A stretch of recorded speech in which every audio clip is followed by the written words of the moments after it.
Hi guys, welcome back to my YouTube channel. So in today's tutorial, we are going to check out useMemo hook from React. So we're going to check out what is useMemo and when should you use the useMemo hook. Okay, so let's get started. So as you already know, React re-renders each time there is a state update. So what if you have a heavy function that recalculates each time there is a state change? Wouldn't that be heavy for your application? And the question is there a way out of this? So we'll start step by step to show you how we can use the useMemo hook. So let me just open VS Code and we can get started. So this is my component. Let me just make this one big. So this is my component. This is a React functional component and it's running on Vite. And in our app entry point, we just import the component, this component. So without further ado, so let's get started. So what is useMemo? So useMemo is a hook from React. And the first thing we need to check out is useMemo syntax. So to use the useMemo hook, the first thing you need to do is to import it. So you import useMemo from React. Okay. So, and then the next thing is to use the useMemo hook. So to use the useMemo hook, so the useMemo is used to, let me go back to the docs. So the useMemo, so here I went straight to explaining. So the useMemo is used to cache the return value of anything. So it can cache any value and it only updates when, or it recalculates when the dependency changes. So let me just show you the syntax real quick. So as we said, the first thing is to import the useMemo hook. So the next thing is on the usage of the useMemo hook. So the useMemo hook returns a value that it caches. So let me show you. So I can call this my value useMemo. So the first argument to the useMemo hook is a pure function. So this is a pure function that should return a value. So basically what you could do here is maybe you could call a function, but our purpose here is to cache a value. So I'll show you why we need to cache a value. And then the next thing we pass it is the dependency. So the dependency might be, the props, might be a value, a useState value that should change, that whenever that value changes, the useMemo recalculates. So without even going further, let's look at an example that I have shared in the article. So our use case here, we want to show why do you need the useMemo. So we need to first come up with a scenario whereby we are not using a useMemo hook, and then we are going to see how using the useMemo hook is going to impact our component. So the first thing we are doing here, let me just copy this heavy function, and then I'll explain to you what the heavy function is doing. So this is our heavy function, and this heavy function receives a number, and then this heavy function creates an array. So it creates an array using the length. So if the number passed here is 10, it will create an array of 10 elements. And then you see using this syntax, the array from, we give it the length. And then the second argument is a function that should return the values for the array. So let me just show you. So let me zoom in a little bit. Then I can open a new terminal here and get into Node. So how do we say new? Let's use the array from. So array dot from length 10. What do you see? So 1, 2, 3, 4, 5, 6, 7, 8, 9, 10. So when you use the array from and pass in a length, it gives you an array of undefined values. Okay? But we want to fill these values with something. So the array.from function accepts a second argument. So array.from, give it the length of 10. Then the second argument is a function which receives the element, but right now we don't need the element. You can see the element is undefined, we don't care about it. And then the index, it receives the index of that element. And then whatever it returns here is whatever will be. So this function is run on each element in the array. And then whatever is returned is whatever becomes the new value. So whatever I say here, hey, do you get it? So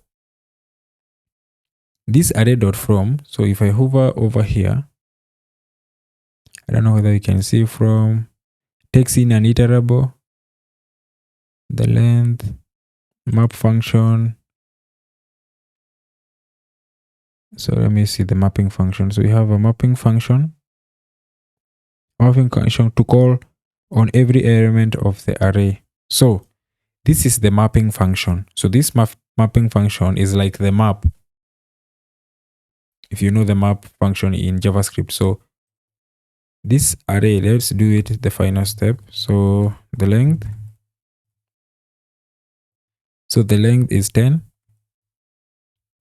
Then the mapping function receives the current item. So if I say the current item and then return just the item, so what do you think will happen? So this function is run on each element in the array. And we saw that in our first case scenario, when we did not pass the mapping function, we got an array of undefined values because there was nothing to be returned in the mapping function. The mapping function returned undefined. But here in our case, so the mapping function receives two values, the current iterable item and the index. But we still returned hey. That's why everything in our array became hey. Now here is our final scenario. So we have the array.from. Then the mapping function, we take in the item and return the item. So let's see. We still get the undefined because this one is receiving undefined and returning undefined. So the last thing we can do is that we don't care about the undefined value. So you can use an underscore and then grab the index of that item and return the index of that item. You see? So this is a looping function. It's called a mapping function. And the first argument is the current item, you see? So this is the current item. And then the second argument gives us the index of that item. And then we return the index. So we get an array of numbers. So let's continue. So I've just explained what this one is happening. So this function receives a number and then creates an array with using that number and does the mapping function, and now it creates an array of numbers up to the number defined. So you can see here we said 10, but because the index starts at 0, we go up to 9. So if we say 100 here, this array will have an array of numbers between 0 and 99. I hope you understand that. And then finally, we return. So let me show you how the map function works. So the map function, so let's say we have an array of fruits and oranges and then pawpaws.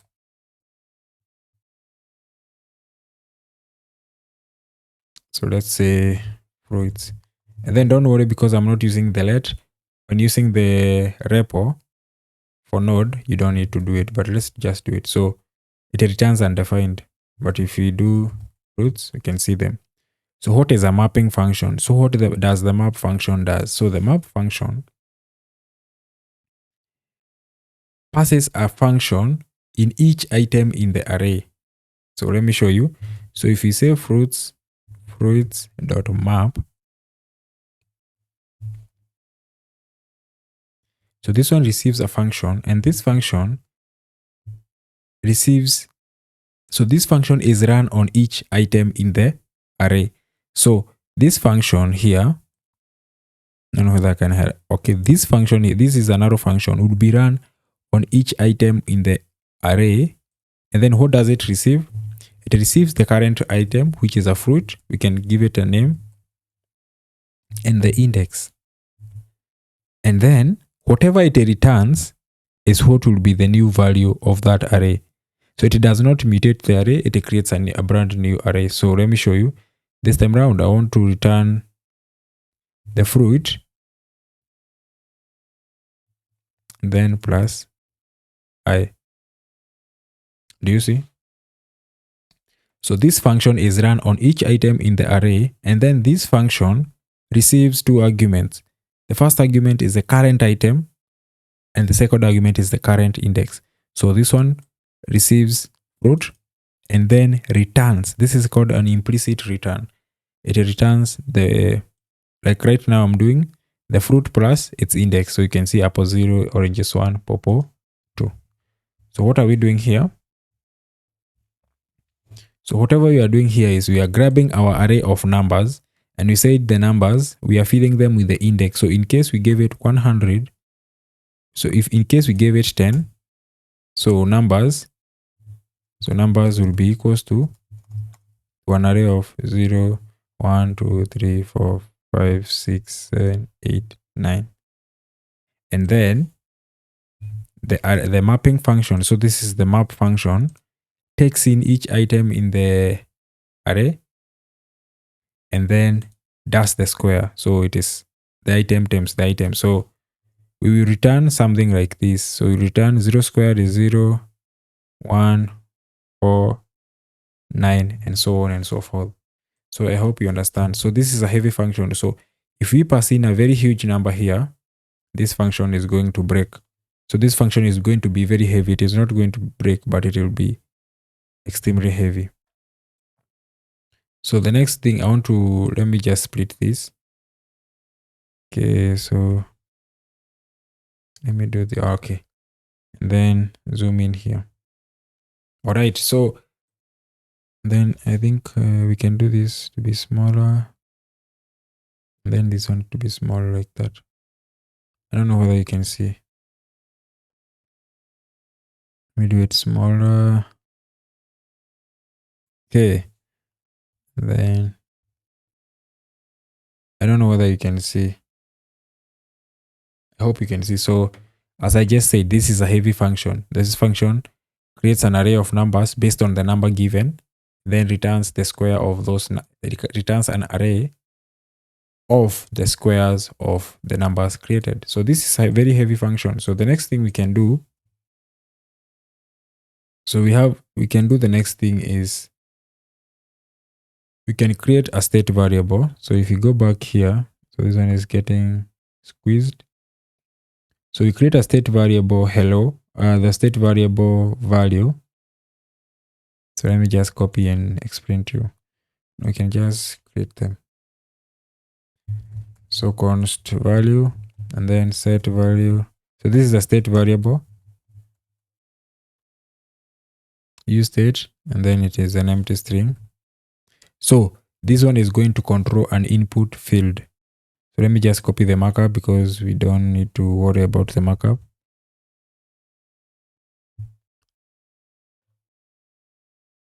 Okay, you can remove one return. So what do we have here? So we have a controlled input. So I'm trying to explain. So we have a controlled input. So whenever this input changes, we update the value. So this is what we call a controlled input. So let's continue. So we also have another state variable to track the current number that is passed to the heavy function. So we can say const number, then set number is equals to use state. And then let's start with 100. Then the final one we need is the const squared. So this is the squared array. is equals to heavy function, and then give it the number. Okay, so let's see where the error is coming from. We have the useMemo. So currently we're not going to start with the useMemo. So let me explain what the markup has. So the markup has, okay, it has also even updated here. So, all right, so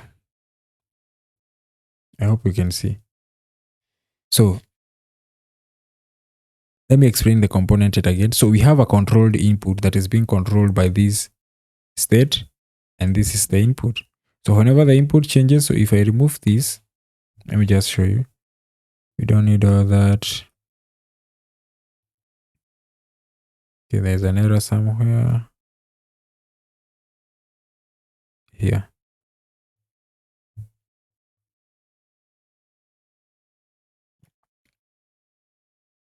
We have a div, we have this.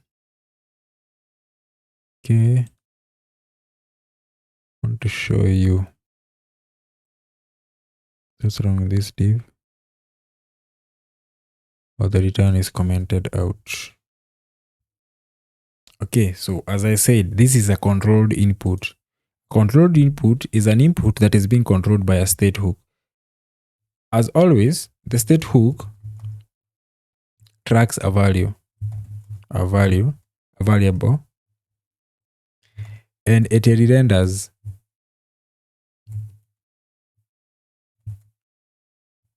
when the value changes.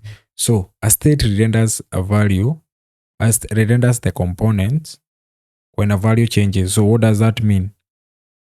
This means we have a state value, and we said whenever this set state, this set is called a setter function. Whenever this set function sets a new value, useState will rerun the component. So what is happening in the input? So in the input, we have a change event. And then this change event gives us the value that is in the input. So let me show you.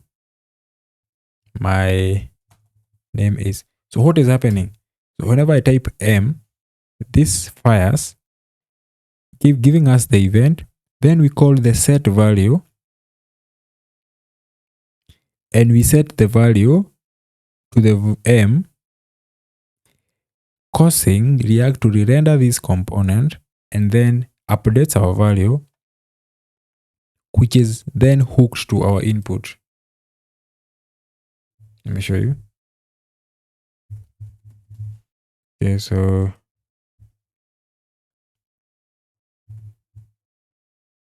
still working. I don't know why. So something might be wrong. So useMemo explained, we have this. So the change, I don't know why. Let me just debug and see. Okay, so the on change is not working. Oh, okay. What about the value? Okay, I see where the issue is. So the reason this one is working is because the value of the input is not being altered with, but we are setting our state to that input. So let me just show you. So we have the value. We are setting whenever this input changes, and we call the event or target the value gives us the changed element. But since we have not bound that to the value still has the current value. So you can see this is okay. Okay. This is okay. So it's still working, but it's best to bind it to the input. So something you might note, let me remove this hello. So something you're going to note is that it updates extremely faster. Hey there, you can see, even when I'm jamming the keyboard, it's updating extremely faster. So this is something we want to show you. So what did we say? So let's just return let's just uncomment. have an error. So what are we actually doing? So, and then we can uncomment this one. We have another state value called that tracks the number. And then this is the number we are going to pass to our heavy function. And remember, the heavy function was taking an array of the given length of the number. So since here we are passing 100, this one will create an array of 100 elements from 0 to 99 and then square them and return them. Okay. Then we get the result here by calling the heavy function and passing it the number. So here is some issue we are going to face. So we have two buttons. So I know you might be wondering why this one has an underscore. So you can use an underscore to separate numbers in JavaScript without you having to write commas, but it still works. So I have two buttons. The first button updates the number to 1.5 million. So this is a very heavy number. So imagine what will happen. So this one will create 1.5 million items in an array starting from 0 to 1.5 million minus 1, and then it returns the square of that array. So each item in the array will be squared. So this is a very heavy function. So if we can continue, so we have two buttons. The first button updates the number to 100. So 100 is a smaller number, but 1.5 million is a very huge number. So I want to show you what will happen. So whenever the input changes, the on change, it calls the set value, which in turn calls re-renders the component, which means on each key in the input, the component re-renders. That means this heavy function will be rerun again with the number. Okay, so let me do it. So if I jump the keyboard, this one is overflowing. Don't want it to, let me just make it big. So you can see, even if, so the current value is 100 because the number is 100. So the heavy function is still running, but this number is less. So JavaScript will still run it very quick. So let me show you yet again. If I jump the keyboard, you can see React is updating immediately. But we have an issue.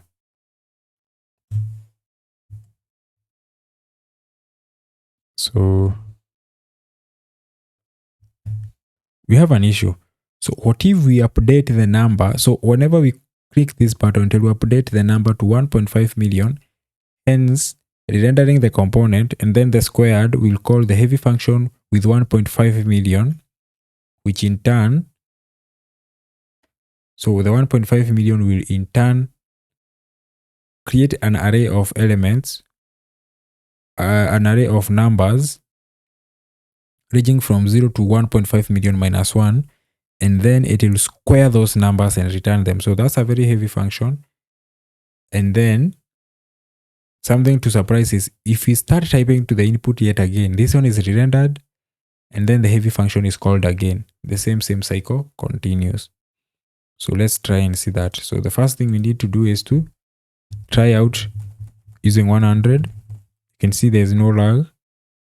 But now let's update the value to 1.5 million.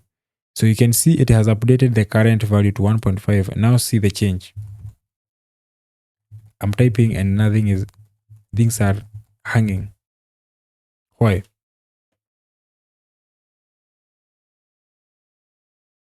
Because this one has already hanged. But there's no problem. Why is it having a lag? A very huge lag is because 1.5 million numbers that are being created as an array, and then we are mapping over them. You can see it is still updating. This is crazy. Okay. So let me type. I've already typed. And right now it's when it is updating. So you can see how huge that function is. and it is using all the CPU because this is a very heavy function that is being run on every key type. So how do we fix this one? So I can show you. If I go back to 100, now everything is working. Okay, I'm still in 100, everything is working. 1.5 million, then things start lagging. 100, things work faster. So what can we do? What is the solution in case this is just a function? What if the heavy function was doing something like some graphics or some heavy calculations on your website or you're in a web app? Is there a solution? Yes, there is. So the useMemo hook. The useMemo hook is used to cache a value. The useMemo hook is used to cache a value until you would like it to re-render. So let me show you. So like for instance, we don't need to render this we don't need to rerun this function unless the number, which is dependent. So you can see this function is dependent on the number. So unless the number changes, we don't wanna re-render, we don't wanna recall this function. So we can wrap this function in a useMemo hook, useMemo, which takes in a function, a pure function that returns the value you want to cache. And then the dependency array. So in our case scenarios, the dependency is the number. And then we call the useMemo hook. So the useMemo can also be used to cache components to prevent re-renders of components unless their props change or unless the specified dependencies change in case you are caching a value. Something to note on the useMemo hook is that the useMemo hook, if you don't pass the dependency, the useMemo hook will cache the value indefinitely. The next thing you need to understand is that the useMemo hook takes in a callback function, this pure function. So this is a function that does not take any argument, and then it caches the return of that function. Something to note is that the useMemo hook as well will run this function initially at least once. That means when the component renders for the first time, the useMemo does not have a cached value. So it will still be slower, but it will be slower once when the component renders or when the dependency changes. So let's see the difference. So if I do this, I'm still having the 100. And then if I do the 1.5 million, now the 1.5 is faster. Okay. Why is it faster? Why is it faster? It is faster because we are caching the result of calling the heavy function, and we can only rerun this function when the dependency, which is a number, changes. This is when we rerun this heavy function. So points to note on the useMemo.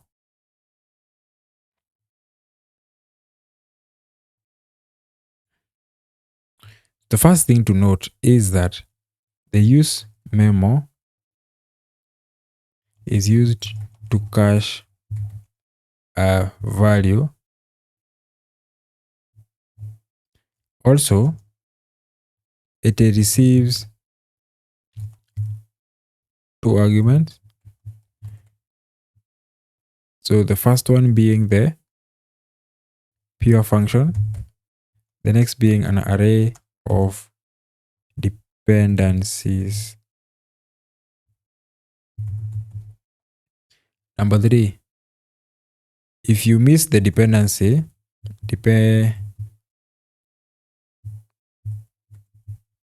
so if the dependencies are missed, in case we do not earn the number, this would cache this value indefinitely.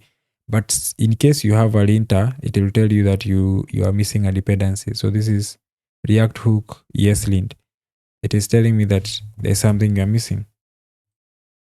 The next thing you need to learn about the use memo is that the use memo is used sparingly. So you just use the use memo in case there is an issue.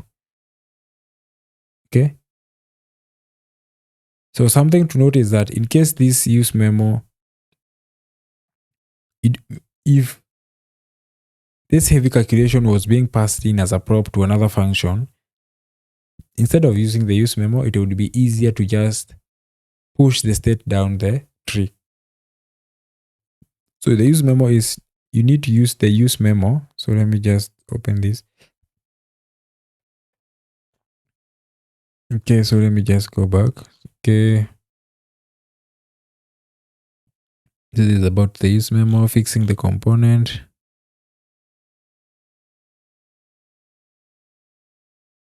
So they have the caveats of the use memo hook. The use memo hook you may use memo only on expensive calculations, and the use memo add use memo only when there is a performance issue due to an expensive calculations. Also, the use memo can cause a performance issue because under the hood the use memo is checking stuff. So the use memo is checking.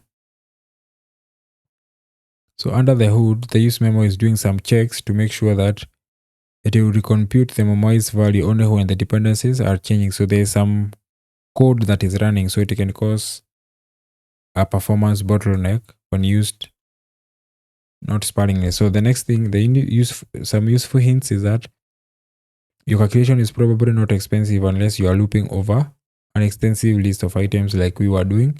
The use memo can also help skip redundant of components. The use memo can also be used to prevent the use effect from firing too soon because you can cache the value. You can cache the values. Then you can also memorize a function. Yes, you can memorize a function using the use memo hook. But now this one is better use another hook that caches functions called the use callback function or the use callback hook. So, point to note, use the use memo hook only when you want to cache a value, and most likely the value is maybe a computation from another function, this one.